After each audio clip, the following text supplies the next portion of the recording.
उपवासाचे पदार्थ आता आज आपण बघणार आहोत वरीचे तांदूळ। तर करते वरीचे तांदूळ हे मी तुम्हाला दाखवते, तुम्ही कसे करता ते तुम्ही सुद्धा लिहू शकता।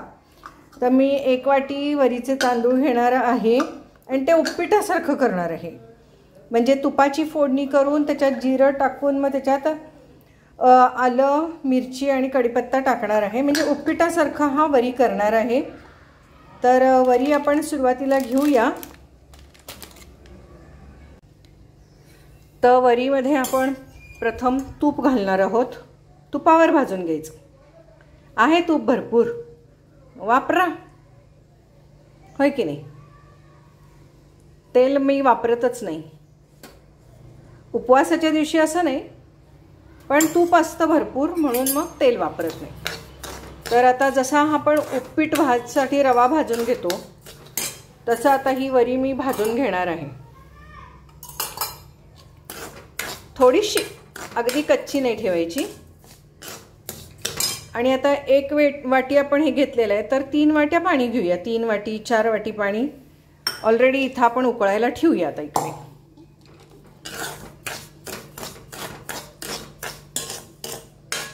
म्हणजे वरीचं उपीट असं आपण म्हणू शकतो। हे नॉर्मल सुद्धा तुम्ही असं करून खाऊ शकता, कधी नॉर्मल म्हणजे नेहमी।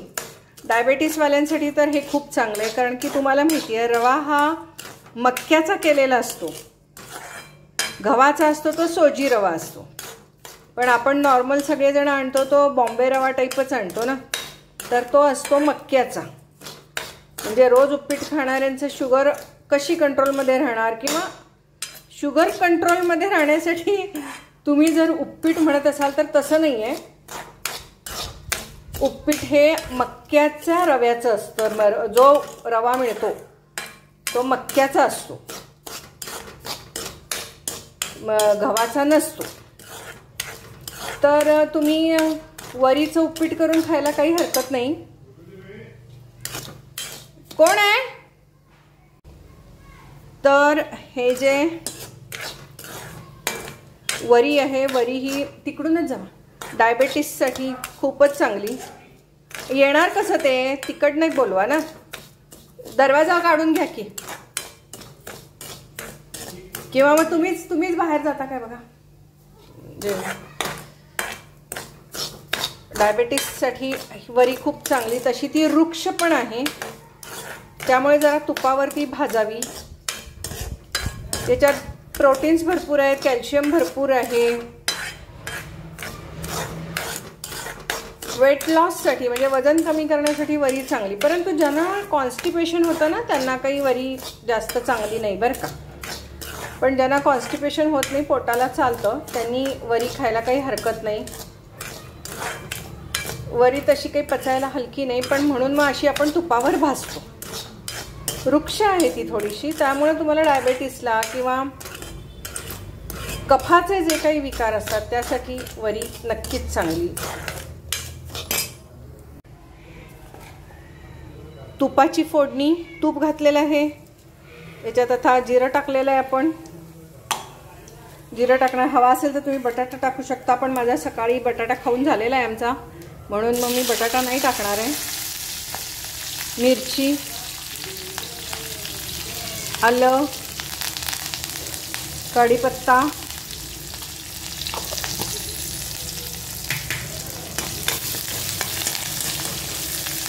शेंगदाणे टाकणार होते परंतु नाही टाकणार, कारण आपण ह्याच्यासोबत खायला म्हणून शेंगदाण्याची आमटी करणार आहे आता, तर म्हणून ह्याच्यात शेंगदाणे टाकणार नाही।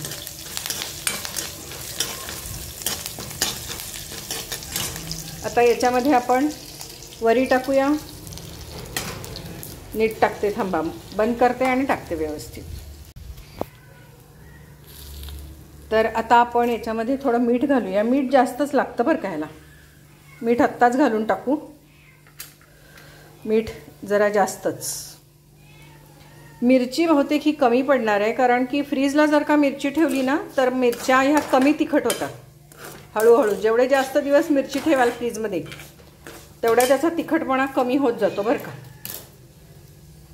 तर आता हे पाणी उकळलेलं आहे, आता हे यामध्ये आपण उकळलेलं पाणी घालूया.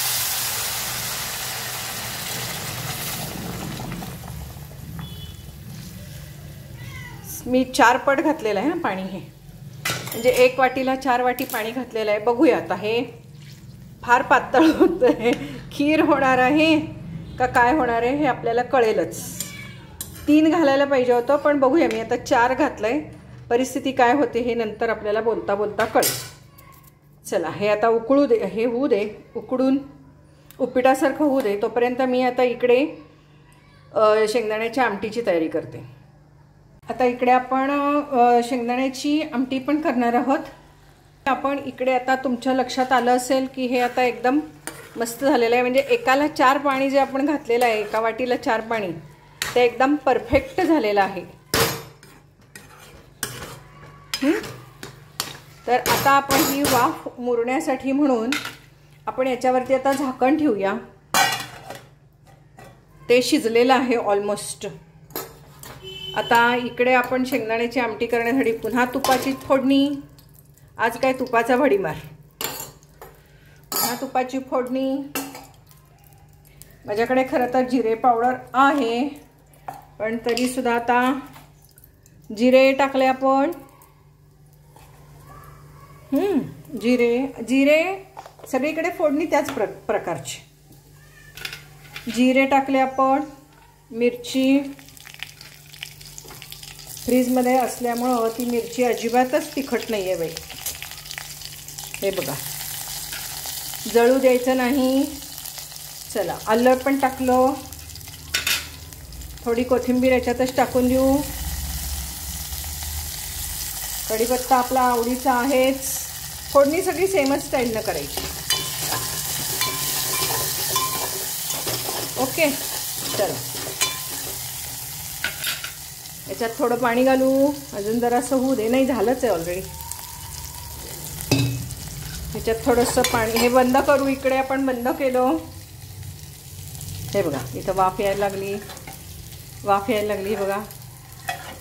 हां चला इकडे आता आपण पाणी घालू.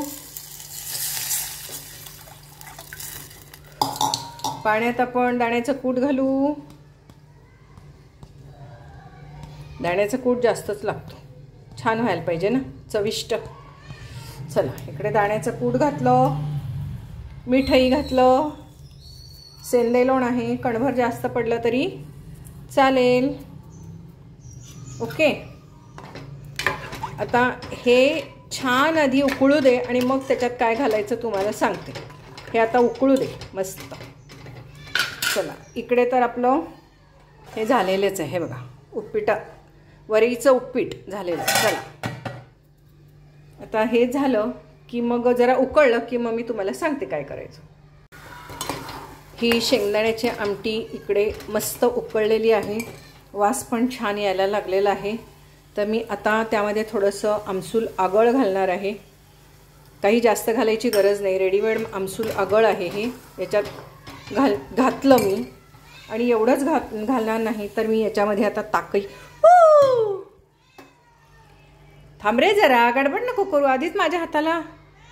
हे बघ आता मी याच्यात थोडं ताकही घालणार आहे. चवीपुरतं घातलेलं आहे. आणि हे आत्ता आपण ताक प्यायला आणलेलं आहे खिचडीबरोबर, ह्याच्याबरोबर. तर आता हे ताक घातल्यावर मी काही उकळणार नाही आहे. आता मी दुसऱ्यात काढून ठेवणार आहे, कारण की हे ॲल्युमिनियमचं पातेलं आहे.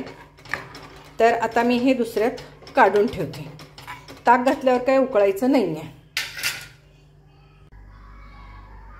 अहो जरा नैवेद्य दाखवता काय बघा. बघा आता हे शेंगदाण्याची ते काय लावलंय जरा बंद करा.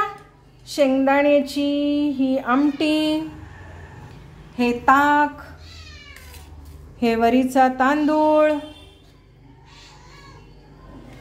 म्हणजे वरीचं उपीट. त्याच्यात सगळ्यात ह्याच्यात तूप आहेच, त्यामुळे वेगळं घालायची गरज नाही. आणि केळी. असं हे आता नैवेद्याला नेऊन ठेवूया आपण. उपवासाच्या दिवशी सकाळचा नाश्ता बघितला तुम्ही. उपवासाचे पदार्थ नंबर 1.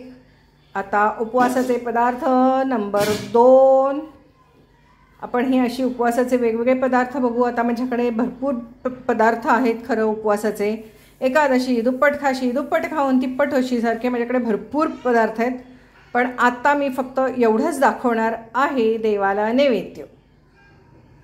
मी नॉर्मल जेवणार नाही आहे, उपवासाचंच खाणार आहे. आज उपवास आले की चपाती बिपाती सगळं. बरं ठीक आहे, मग अजून घ्या.